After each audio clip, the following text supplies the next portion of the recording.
Yes, keep the coffee. Keep the coffee. That is necessary. Hi, everyone.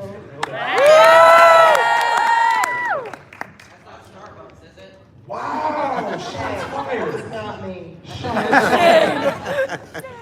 Miss Lena, how you doing this weekend? I'm good. I think I'm made of 90% coffee. You hold it well, it's strong, it's keeping you moving. Has MegaCon been treating you well? Yeah, it's been delightful. Excellent. Excellent. I'll execute anybody that didn't There was someone. Oh, what? Oh, I was about to say, point them out! No. We are all here because we are super fans of all the things that you've been a part of, the stories that you brought to life. It's been amazing. I would love to start at your origin story, though. What got you into acting? And in terms of how it's grown, did you think that this would be where you would go? No. Okay. Short answer. I've always wanted an origin story. Yes. Small town, big dreams. Yes. Often crushed by those around me that was like, that's never gonna happen. And then I did a school play and got seen in that when I was 17, and then I just kind of pursued it and held on with my teeth. Yes. Ups and downs as a life is. So very true, so very true. What I love is success is often the greatest revenge against the haters. And I hope that some of those people that ever told you, you can't do this, are standing in your line begging for autograph. I want that to happen, and I want you to look them in the eye and go, shame. Shame! Give it to Just had to. I had to. It's Leslie's fault. He was saying it as people were coming in. It was amazing. One of the first things that you stood out in as a performer to me was 300. And it's make some noise for 300. Again, a true Spartan queen. The way that you commanded space amongst this group of guys that just muscle bound and oily. What did it smell like on that set? Just out of curiosity. That's so weird. Yeah, no, it was Just let me go back in time. Mm-hmm. Do you know, I don't remember Okay. any sense. I just remember everyone was on diets and I wasn't. Oh, Which I think is the reverse of Hollywood for women. yes. But I was like, enjoy your almonds. It's so dark. But obviously, adapted from a comic book, great comic book by the great Frank Miller. Great Frank Miller, yeah. I love him, love him. Were you familiar with the comic before you got the role? No. What? And listen, the way that you brought Gorgo, excuse me, I cannot speak, brought her to life though, I would have assumed that you were a comic book fan from jump because there was such a power that you just naturally captured that the story also. No, I mean, I don't know if I've ever read it, sorry. But, his visuals are so powerful. Indeed, okay. indeed.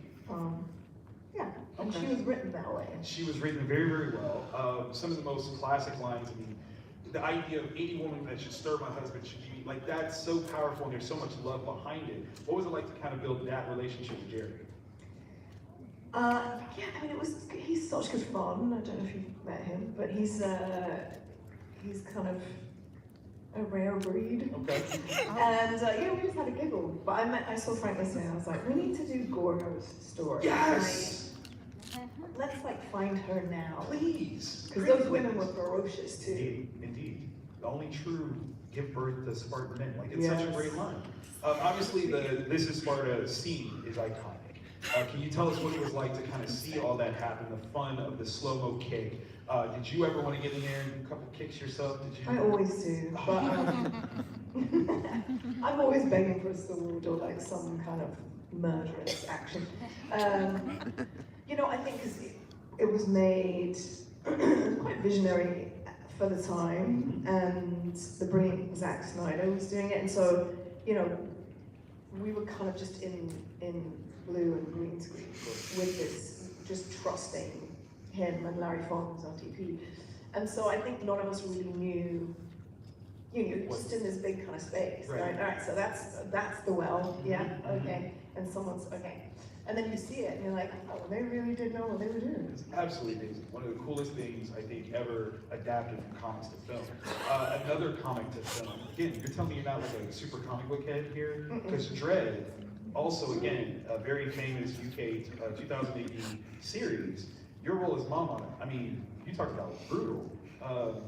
She was quite violent. Did that actually like scratch some of those itches for getting the sword and the gun or your own mega city?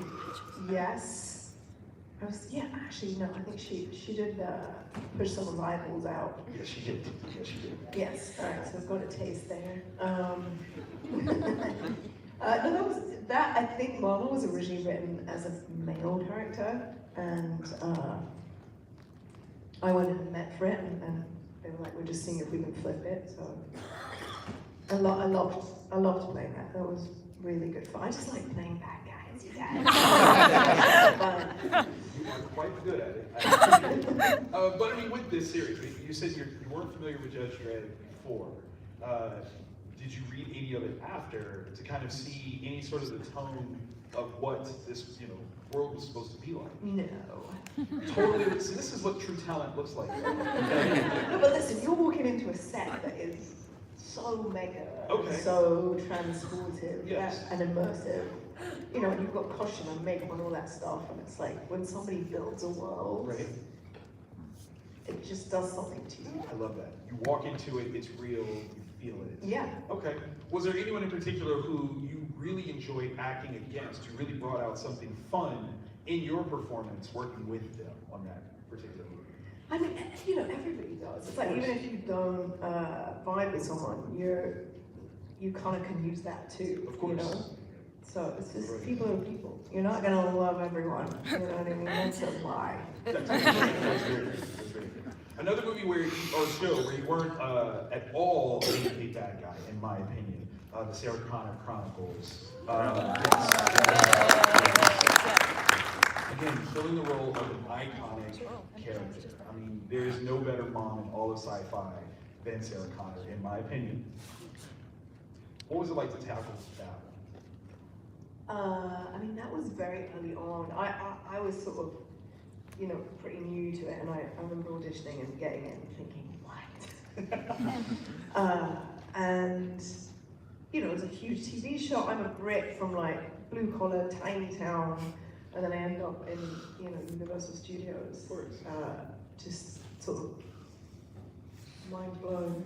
But it was, it was great fun.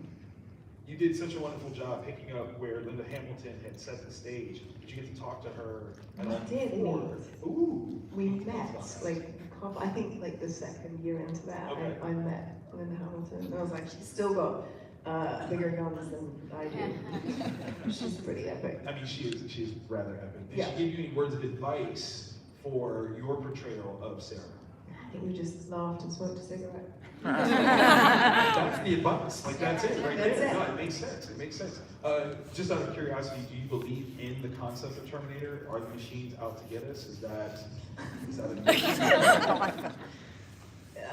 God, that's the right now in the world. I don't know. Okay, all right. But the training helps. Like I think you'd be prepared if it were to happen. You're like, I know what to do. Yes, so prepared. You guys will be fine. Come around, we'll be golden. So you're in this little production. It's kind of underground, independent. Most people don't even know it. It's called Game of Thrones. And obviously, again, adapted from a great book series. Read the books. Yes.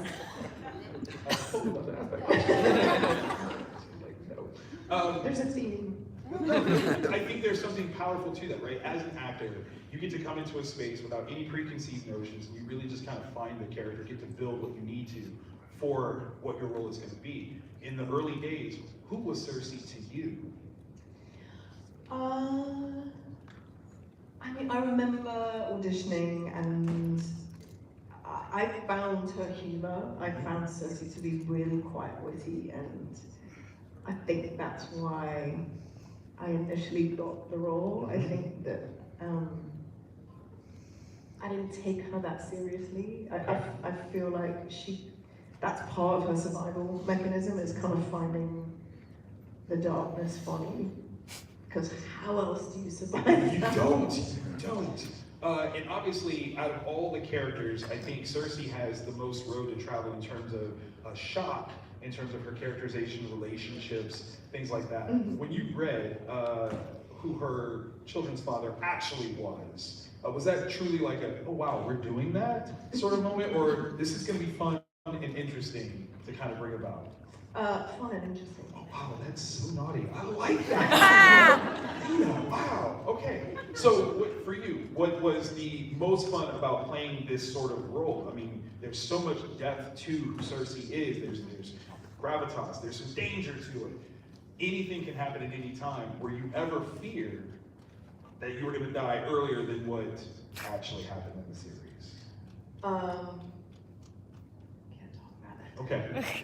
No, I mean, it's such a privilege to, you know, play somebody over that amount of time, and because of that, you get a chance to develop and try things.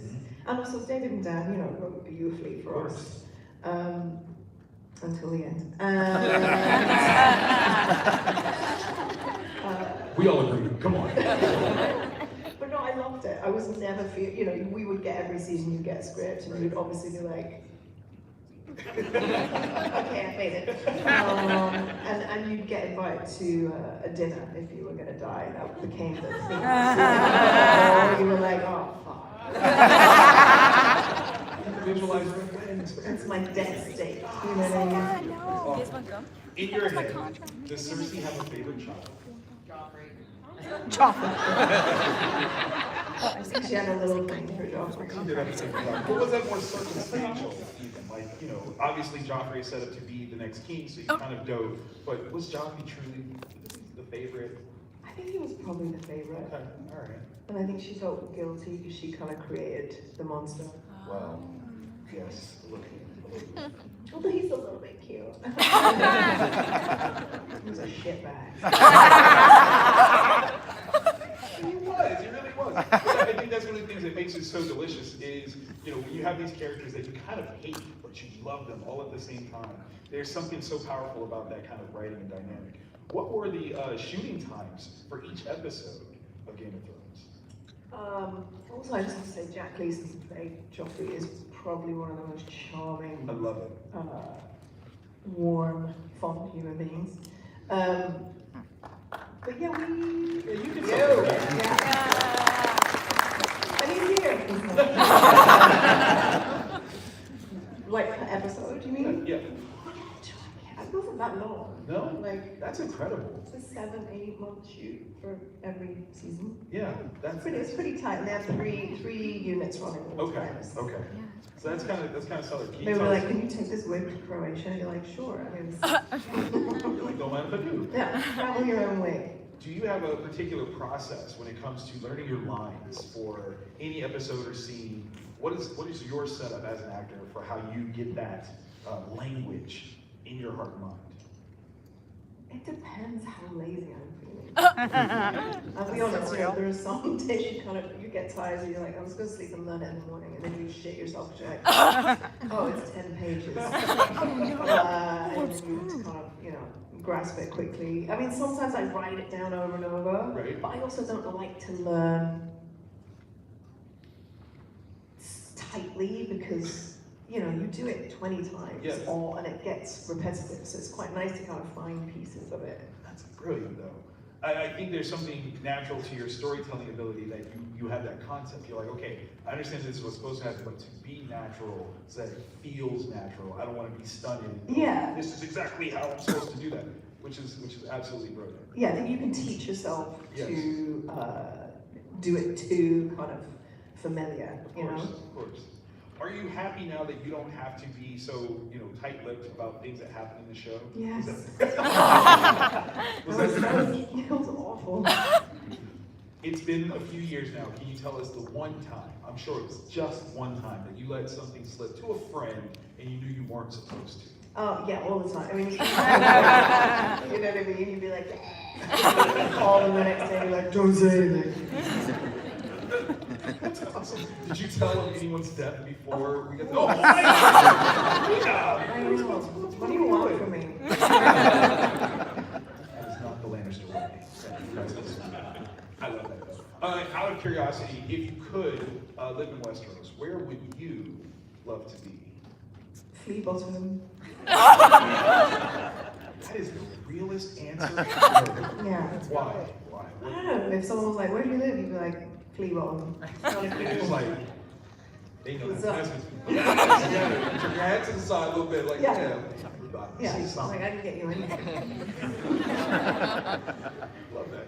Outside of your own character or anyone that you are naturally related to, did you have any other favorite characters from the show? Yes. Ooh, talk. Brienne.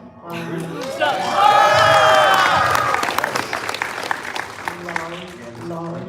Yes. And Arya. I think that's one of the other things that's so great about this show is that it's very empowering to women without any sort of like real hesitancy. You could be dominant. Until the end. I like to think that it stopped at season 7. Like that just, I had candidate 8 myself. That's just what we're gonna do. And I mean, to that end, what I thought was really interesting was the opportunity or the idea that you actually got to have a almost poetic death. You know, that you found each other, and once the rubble clears, that you were together. And I thought that that was very powerful, off the beaten path. When you got to read that for the first time, did you find it as sweet or endearing as I'm obviously making it up to be? Here's the thing, when you do something like that, that you start off like any job as an actor, and you're like, who knows if anyone's gonna watch it? Right. And I don't think any of us did, you know? And then people did. And it's 8-9 years of your life. And I think you, like any kind of long-term thing, you sort of have some expectancy of what's coming. And we all knew each other, and we all talk about, imagine if this happened. Right. And I think Maisie and I were like, imagine if Cersei and Arya get to face off, and you come back as Jamie, or whatever that is. And I think we would fantasize. So when I read it, it wasn't what I'd written. So, it was a little like, oh. Oh my goodness. Cool.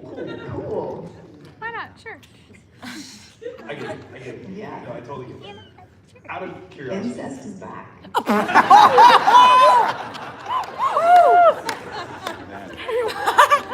First Listen. Raise your hand. If you were Jamie, you'd do it too. Stop. Wow, I wasn't really raising your hand. I don't mind. You are in big trouble when you get home. Out of the many characters that you've played, who's the most like you? Who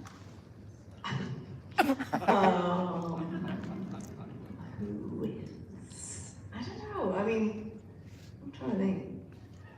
I'm probably like all of them somewhere, you know what I mean? There's definitely a ferocious mother that lives in me. Because I love my children. Ferociously so. And I don't know really. I think there's parts of you that you, I guess, put in there without even knowing it. Of course. Like the sleeper cell. Which makes sense. Who do you think is the furthest from who you want to be? Wow. That was fast. I didn't play it. Yeah, I was gonna say, like, what do you mean? Yeah. Who would be the character that is the furthest from who you would Probably Mama. Okay, that's fair. Yeah. Don't want to be a drug dealer, lord, take over Mega City. Yeah, I don't want to run the block. That's, I mean, it's a lot of responsibility. It is. Right? I don't think she slept well. I think that's Did not sleep well. Took a lot of baths though. Right. Yeah. One of the worst deaths ever. In my listen, you guys have seen Dredd, yes? Yeah. Who hasn't seen Dredd? All right, I won't ruin it. Just know, like, it's one of the most diabolical death scenes I've ever seen in my life. Like, I felt bad for you. It's a great death. I love that. I had to slam my face into plexiglass. So bad. Oh my God, it's brutal. Watch it. I do want to invite you guys to take part in this conversation. We have the 2 microphones here. Go ahead, start it up. My name's Joe. I really enjoyed the movie Telltale. Yes. And I was just wondering, at the end, you know, she tells Carrie about the heart and it starts beating. Did you see anything in the script of how, like, my envisioning ending was that he ends up killing her, but did you see anything in the script, or can you tell me how it officially ended? Like, did the script say anything, or? I'm gonna be really honest. That was so long ago. That I don't know. Okay. I'm so sorry. That's okay, I was like really wanting to know, so. Thank It will you. remain a mystery. All right, thank you. That's awesome, though. I think that's one of those fun things, too, where the ambiguity of an ending can allow for as many interpretations as possible. Yes. And that's always beautiful. Yes, exactly. Hello. Hi. Was there anyone on Game of Thrones that you wanted to kill that you didn't kill? Loaded question. Not the writers in the last season, though. We're not going to talk about that. Do you know what? In all honesty, we didn't have any, sorry children, dicks on the show. It was just really good fun. That's good. That's good. Like, for real. Love that. Hello. I don't know how much you talked with George, but do you think the show went in the direction that he imagined for the books? Has he finished the book? No. I don't know, you'd have to ask George that one. Thank you. Thank you. Hello. Hello. Hello. You always played like really strong mother, and you also were like the backbone to the husbands that you had. Yes, indeed. And who do you think was your favorite husband? That's a good question. My favorite husband. My favorite, have I had many? Do you know who I love is Mark Addy, who was Robert Baratheon, and he's just a joy.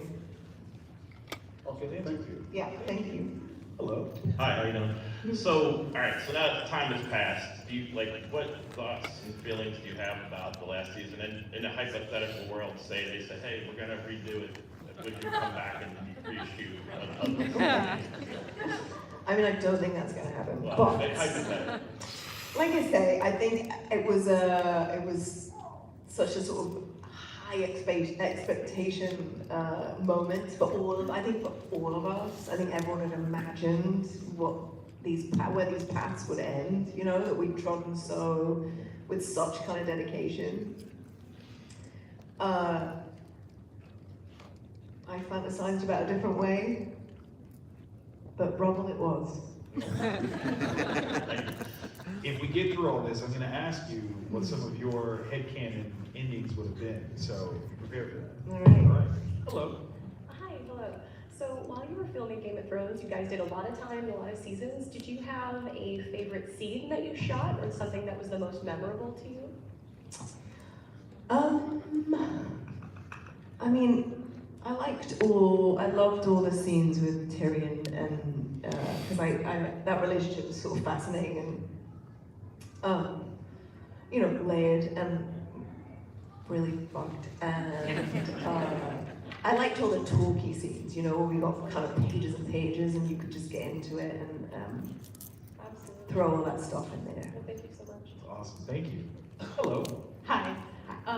Nobody's mentioned this movie yet, but I really wanted to ask, is there anything that you remember clearly that was like cool or fun for you when you were filming Imagine Me and You in London? My friends love London, and we love the scene of you and Piper Perabo in Regent's Park, and I was wondering if there's anything you might remember about that like was cool or that you enjoyed shooting. I mean, that whole thing was great. It was, you know, an indie, and which I love doing because it's just freedom and input and collaboration.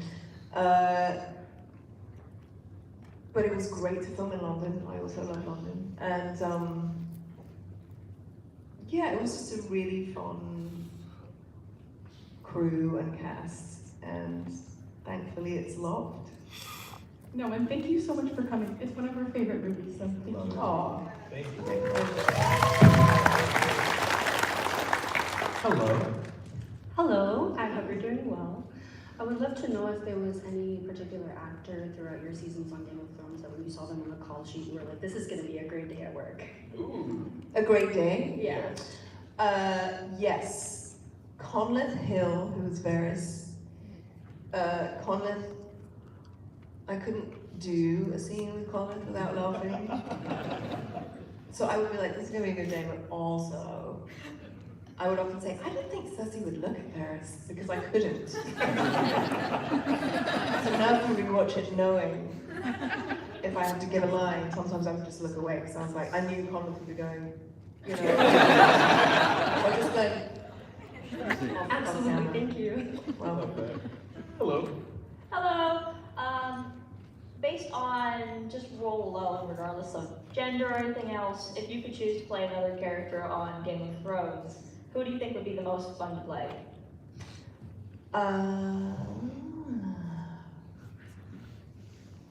if I was taller, Brienne. Okay. And if I was younger, Arya. They're just my two favorites. Thank you. Yeah. You would be dynamite in both of them. Oh, thanks. Hello. Hi. I was gonna ask. Sorry. I was gonna ask, what are your thoughts on Jaime Lannister's character development? On Jaime's? Yes. I agree.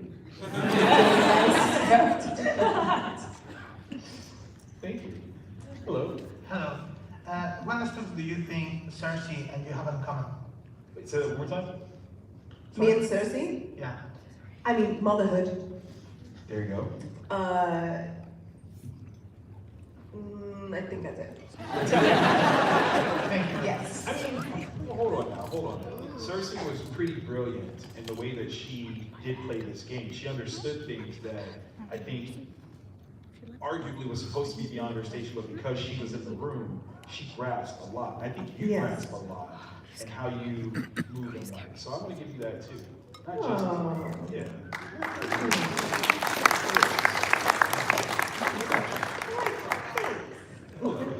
Hi, on the train track of motherhood, I wanted to ask for advice. So I am currently in multiple tracks for Mother Abbess from Sound of Music, and I was wondering, like, what is it like to play a mom, and what are you like? I don't know, you know, I'm a teenager, so I obviously don't have children, but how do you play a mother without it being like, I don't know, it's hard for me to play. Without being one? Yeah.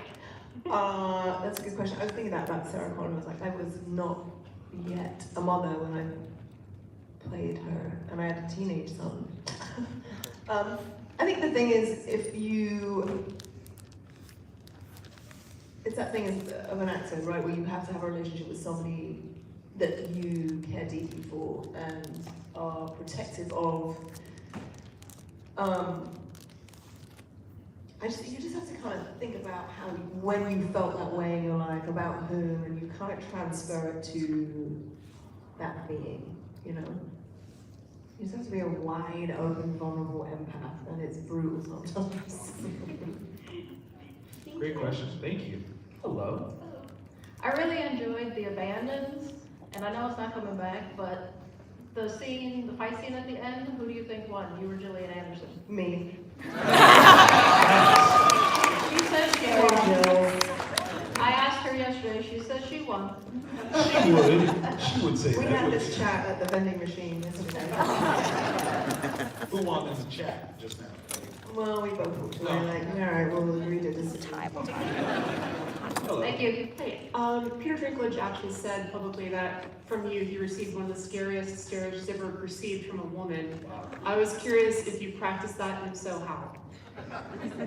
That he got one of the scariest scares or stares? Scares. You scared Stairs. Stairs. I don't know. Scared Peter, apparently. Stare. Oh, Stare stairs. with Oh, a T. With a T. With a T. Okay.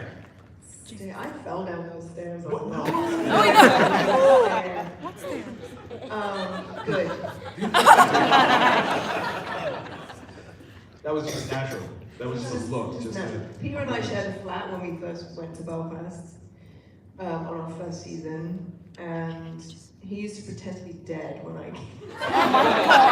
So I stared at him, and he scared tricked me.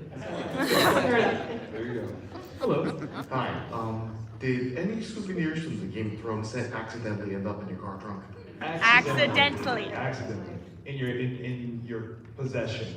Do you know what? No, I didn't nick anything. What? I know. I'm gonna admit you on camera now. What are you talking about? You guys got all this evidence over here. Absolutely not. I tried to say throne, they were like, put that back. That's awesome. Thank you. Hello. Hello. In Game of Thrones, with this stacked cast that you guys already have, I know you mentioned a couple of actors, actresses, but was there anyone that really surprised you that might have lived up to your expectation of their actual skills or anything like that? I mean, I thought everyone was so excellent and such good humans.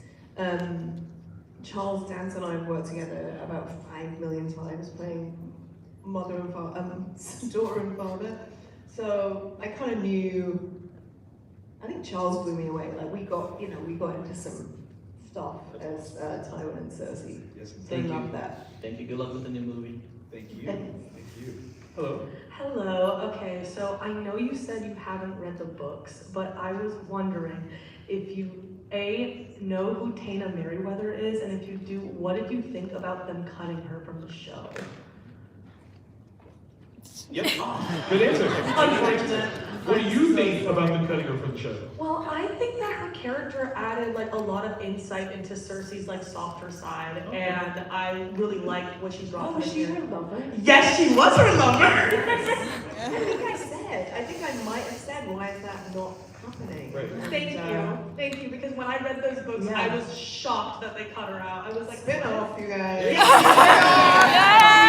Good work for the Taina fans, please. I love it. Game of Thrones at Cersei's Mercy. Hello. Hi there. So one of the things that really drew me to Game of Thrones as a watcher was how Shakespearean the characters were and the stories. And I was wondering, do you have a favorite character in the Shakespearean world universe that you've either played or would like to play one day? God, I think this just absolutely shows me up for not fucking reading. Someone said that to me the other day. Every great story begins with Shakespeare, right? Every movie we've ever seen. Right. I mean, I'd love to play Macbeth. That would be, Yes. if we could gender flip that one. That'd be awesome. Make that happen. Somebody. Someone, anyway. One of the most powerful scenes for me in the Game of Thrones was Cersei's walk of shame. Yes. Did you find that difficult, and was there a lot of preparation? Because let's face it, did no hair and nothing else. That was, we did plan that for a long time. That was David Notter's episode, and who I love, the director. And we talked about that because the show was kind of well known at that point, and the fans were kind of ravenous, and they were all in Croatia. And I was like, I just physically can't walk naked through thousands of people that were extras that love the show, because that's just fucking weird. Let's be honest. I'm a human being. And so we got one for Rebecca, who did the nude walk. I did the walk in a bikini, and then they swapped our faces. But it was, it was a really tricky. It was like a 3-day event of us, swapping in and out and doing the physical and the emotional versions You of it. didn't actually shave your head either. What? You didn't actually shave your head either. No, I wore the what I refer to as the turnip. Those locks say. Hello. All right, so dragons were a huge part of the Game of Thrones world, and I'm curious, if dragons actually existed, 1, would you ride one? And 2, if so, where would you go and what would you do? Wow. I'd totally ride one. Are you kidding? Where would I go? Back in time to the 70s. That would be awesome. Thank you. Last question. Not a question. I just wanted to say you made a badass Sarah Connor, and I enjoyed that show. Thanks. Oh, thank you very much. You did like such a jig to get over to the microphone. I'm gonna let you do this last one. Sorry, I just showed up now. I got you. I understand you were part of the Rise of the Ninja Turtles series. Yes. What was your reaction when they told us show that the character you were playing was going to be the ex-girlfriend of Master Splinter? It was the thrill. Absolutely. He wasn't one a little splinter. And on that note, ladies and gentlemen, MegaCon makes some noise one more time.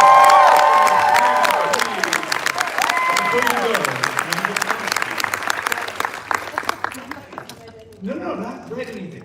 But if you could have chosen anyone to become king of the North, who would it have been? Ooh. Queen of the North. Queen. There we go. Yes. Yes. You know who I'm going to Of course, I just wanted to hear you say it so we can get charged up.